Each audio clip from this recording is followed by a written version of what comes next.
Buenas tardes.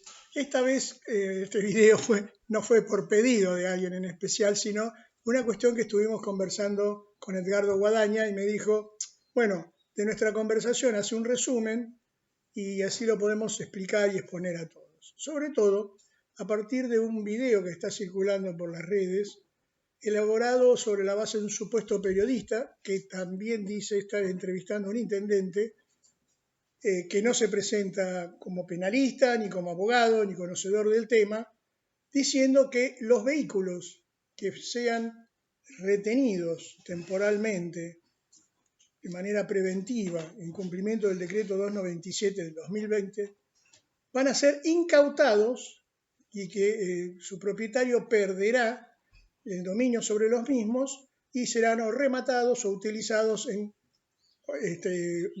función del bien público. Yo no soy penalista, ningún abogado podría presentarse como especialista, pero hay quienes se han tomado el trabajo de estudiar profundamente el Código Penal y las leyes penales y sobre todo su dogmática, pero creo estar habilitado para poder opinar cuando escucho una estulticia del nivel de esta supuesta entrevista. Para eso vamos a partir de preceptos constitucionales. Precepto constitucional fundamental, artículo 18, nadie puede ser penado sino en virtud a una ley dictada con anterioridad al hecho. Segundo tema de la Constitución Nacional, que es importante, el presidente de la Nación no puede, por decreto de necesidad y urgencia, dictar normas en materia penal, materia impositiva, en materia que afecte a los partidos políticos. Esto es clarito, por lo tal sería nulo. El presidente de la Nación conoce el derecho y quizás lo conozca mucho mejor que muchos de nosotros, porque además es profesor en el tema, no va a incurrir en esa tontería. Y cada palabra del decreto es la palabra de un especialista en materia penal. Alberto Fernández sí es penalista y es profesor de Derecho Penal.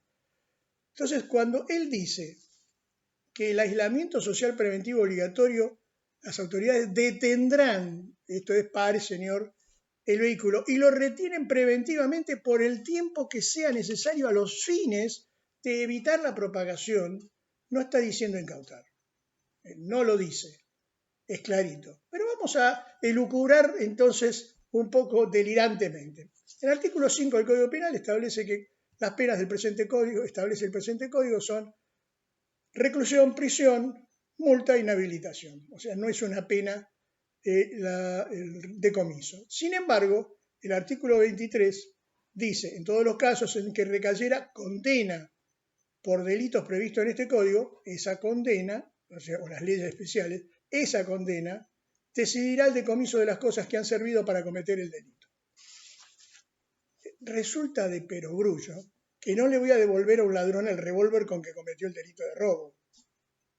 Y está pensando en eso.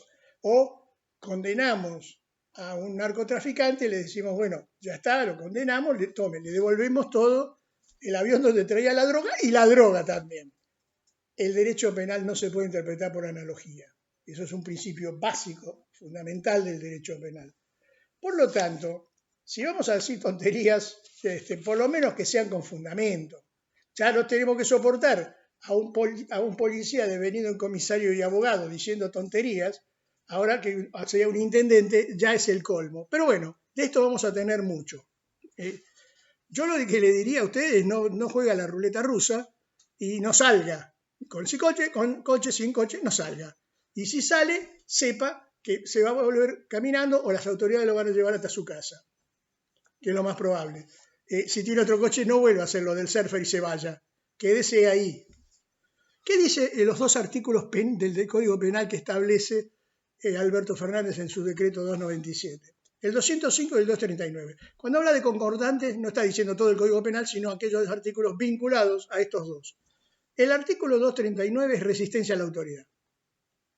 O sea, si ustedes piensan que yo me resisto a una detención y estoy vestido en el forcejeo, el policía me rompe la ropa, etcétera, etcétera, me van a dejar desnudo porque para cometer el delito de resistencia a la autoridad me trencé en una lid de karate con el policía y se van a sacar la ropa, porque si la ropa no hubiera estado ahí, por la vía del absurdo, ustedes se dan cuenta de lo que dijo, esta estupidez que dijo este intendente, que el coche es el medio con el que se cometió el delito. No, el delito no se cometió con el coche.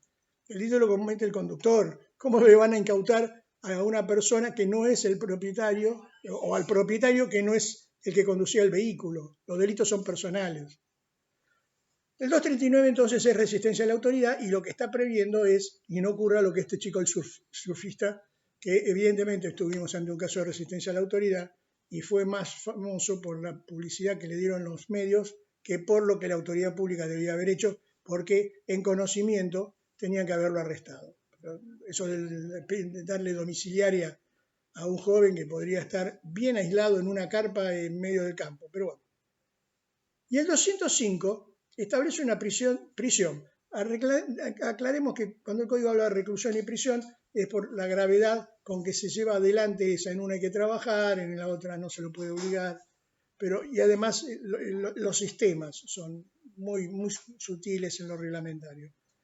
Pero da prisión de 6 a 2 años al que viole las medidas adoptadas para prevenir la introducción o propagación de una epidemia. Si nos ponemos en sutiles, epidemia no es sinónimo de pandemia. Así que ya empezamos mal. Pero el señor presidente lo puso ahí, por algo debe ser. Pero tiene que haber dolosamente violado las medidas de prevención. Circular con un automotor sin estar dentro de toda la reglamentación que implican excusas puede ser considerado, en definitiva, como violación de esas medidas de precaución. Pero vuelvo a repetir, el que comete la infracción es la persona, no el coche. Usted dirá, bueno, pero la persona sacó al coche, pero podía haber ido caminando, podía haber intentado ir en un colectivo, podía haber llamado un remiso, un taxi. Entonces, no es lo mismo que incautarle el cuchillo, incautarle la droga, incautarle el avión, las camionetas 4x4 con que traficaban drogas. Son dos cosas distintas, porque además el artículo sigue diciendo que además el Estado se va a quedar con los beneficios que pudo haber producido ese trabajo. El narcotráfico le dice, bueno, esta camioneta no la usaba yo para transportar droga. Sí, usted la compró con plata del tráfico de droga, porque no tiene otros ingresos justificados. Fíjense la sutileza. Ahí le retienen cuando nunca esa camioneta fue usada para el tráfico de drogas, pero sí la pagó con el beneficio. Entonces, fíjense que las normas penales estaban pensadas para otra cosa. Cuando se habla de la incautación, tiene que ver con la relación directa, inmediata y directa. No inmediata y directa, no mediata e indirecta. Para cometer la infracción de estar circulando en violación al aislamiento social preventivo obligatorio, el ASPO, no necesitaba el coche. Lo podía hacer por cualquier otro medio. Y decidió hacerlo con ese medio. Entonces, ese elemento no es un elemento que sirvió para la comisión del delito, como puede ser, vuelvo a repetir, el arma, la avioneta para el tráfico de drogas, los camiones, etcétera, etcétera, ni tampoco obtuvo un beneficio de ello, por lo cual, salvo que me digan que en prohibición, violando la prohibición, transportaba a personas cobrándoles. Entonces, bueno, sí, ahí lo que él les cobraba, ese beneficio, pues, se va a quedar el Estado. Pero no hay un caso real. Concretamente, si alguien quiere asustar, bueno, pongan al cuco, al hombre de la bolsa, pero no al Código Penal. ¿Por qué? Porque el que sabe se ríe. El que no sabe le pregunta a un abogado conocido y se empieza a reír. Entonces, ¿qué es lo que va a ocurrir? Exagerando el temor de manera ridícula, lo que genera es que la gente diga, no pasa nada, yo salgo igual entonces. Entonces es un error, no hay que asustar, hay que ilustrar. O sea, el cuco y el hombre de la bolsa no existen y el Código Penal no sirve para eso. A lo sumo, como se ha visto, un chico que de buena posición económica, un surfista, terminó yendo donde quería ir le harán un proceso penal, le podrán dar 6 meses de ejecución condicional, hará una probation, pagará unos pesos, que para él es los gastos que incurrió en ir a Brasil a hacer surf, más o menos un viajecito de esos, mientras que el pobre que estaba jugando un partido de fútbol viene de gendarmería y lo empiezan a bailar como si fueran colimbas. Entonces sí, las vías de hecho dio lugar a que los dos gendarmes sean cesanteados y van a ser sumariados por abuso de autoridad. Entonces vuelvo a repetir,